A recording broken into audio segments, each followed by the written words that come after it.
Свидетелями происшествия стали люди, оказавшиеся на улице Ленина, рядом с домом номер 38. Возгорание произошло в час пик, в самый разгар движения на дорогах.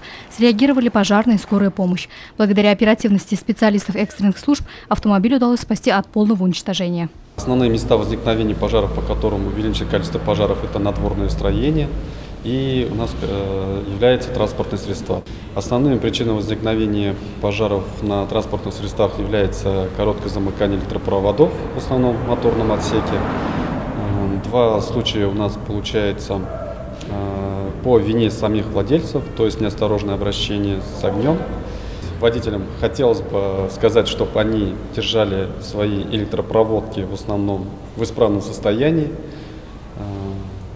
чтобы они никуда не касались, и чтобы были изолированы от других металлических конструкций, чтобы не было коротких замыканий.